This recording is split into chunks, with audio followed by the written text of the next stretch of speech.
Hello everyone, thanks for watching. I hope you're doing well. I'm going to explain a little bit about how the equation of a circle is derived, that is, how we get that equation in the first place. And there are two forms, maybe even more forms of the equation of a circle. There are two classic ones that we'll be talking about in this little video. The first one, what some people call the center radius form, is based on the Pythagorean theorem, and I'll show you how we got that in the first place. The second equation form looks something like this, although I may have changed some of these coefficients from ones that you may be used to. Different textbooks use different letters there sometimes, but it's basically based on the general equation for a conic section. And we'll be dealing with this one a little bit also. Although, I hope you'll agree that the first form that I showed you, often called the center radius form, is more useful for most student purposes in terms of graphing and describing the geometric object known as a circle. Okay, so let's get busy here. Here's a picture of a circle at on an XY axis.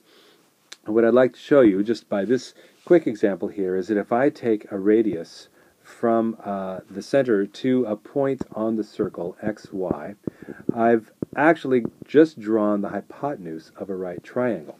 That right triangle has one side length x, another side length y, and very quickly you can see that the equation for this right triangle, of course, is our good friend the Pythagorean theorem for a right triangle, only now our hypotenuse is the radius of the circle. And it really doesn't matter where this point is on the circle. You can take any point on the circle and draw a right triangle, with the radius of the circle being the hypotenuse of those right triangles. And no matter where, you've actually got the equation of all the points on the circle. So this right here actually is the equation of a circle centered at the origin. You change the radius, you change r, but nothing else in the equation changes. Okay?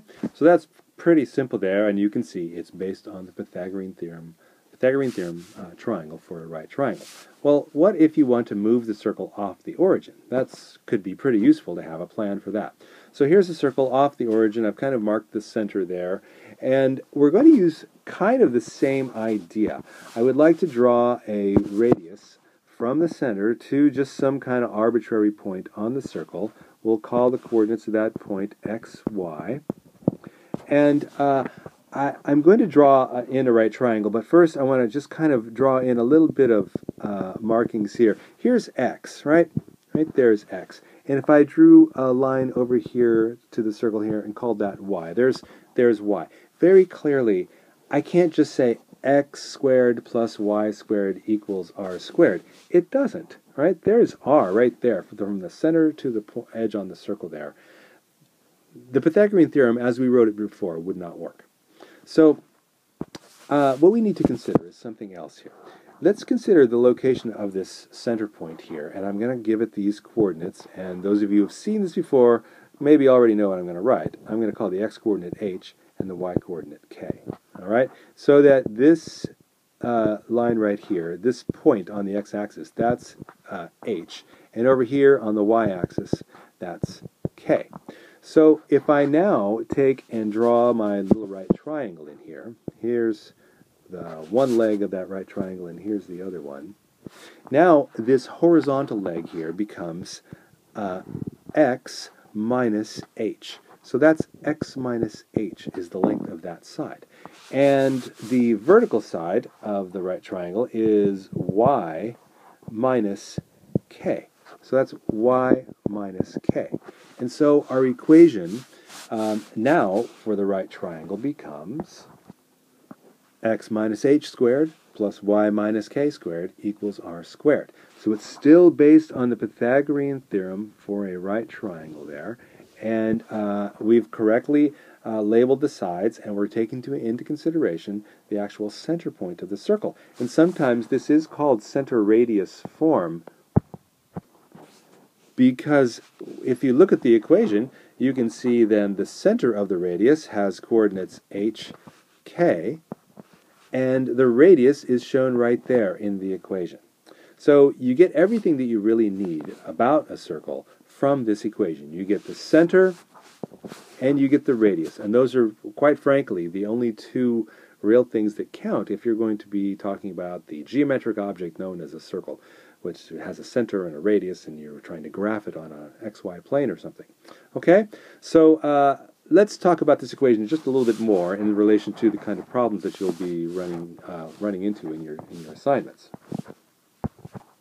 For example, let's say you're given a problem where you are supposed to write the equation of the circle that has a center at the point 7, 2 and a radius of 10.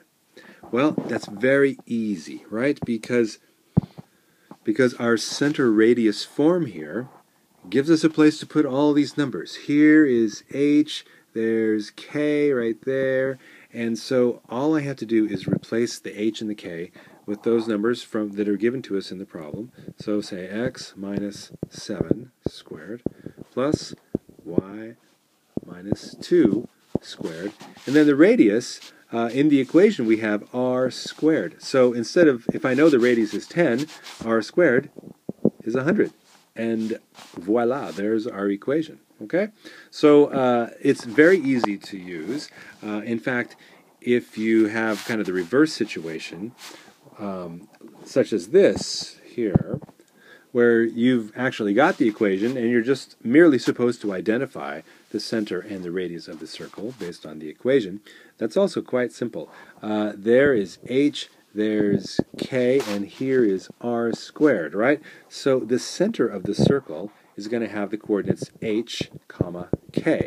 Well, in our example right here, clearly the h is the 3. And notice that compared to our center radius form, there's a slight difference because this is a plus right here. In our center radius form, it was a minus.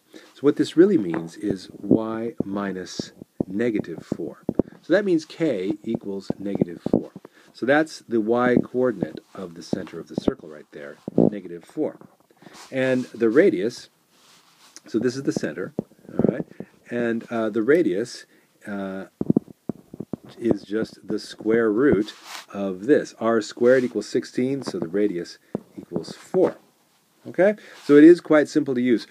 One comment here about this equation, if we had this equation given to you, and instead of the radius being a nice friendly number like 16, let's say the radius was something a little bit less friendly. Let's say, let's say 29, all right? The radius of the circle is simply the square root of that. So the radius would just be root 29. So even that's not a big deal at all. Okay?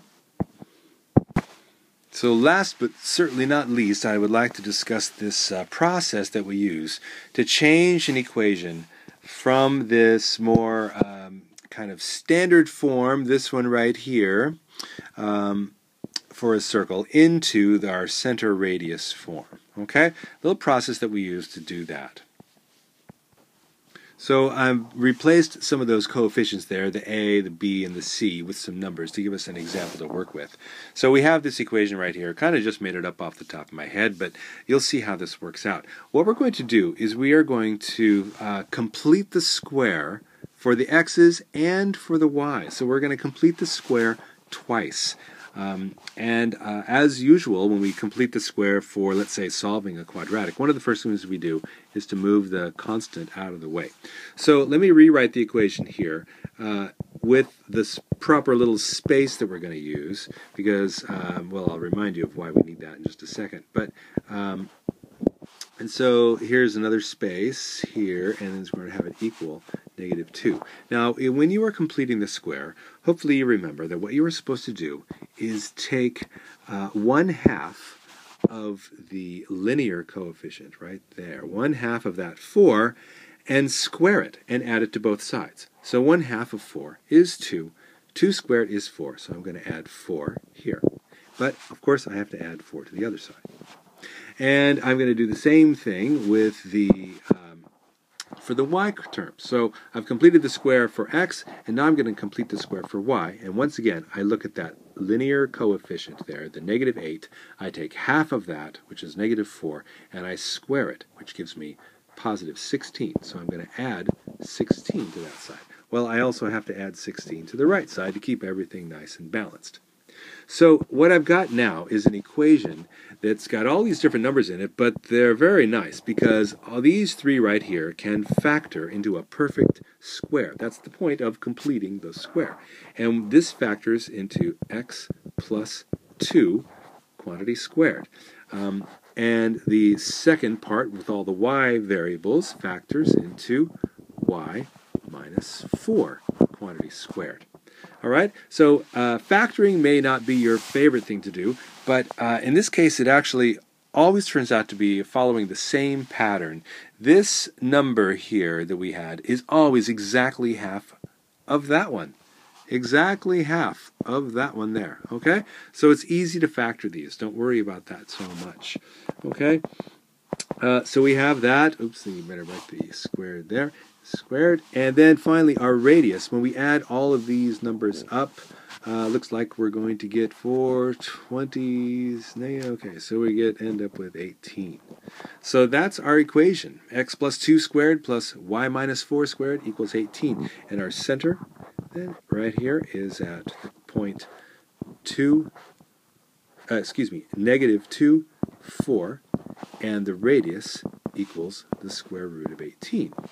And there you go. That's converting the standard form into the center radius form. Okay, thanks very much. Bye-bye.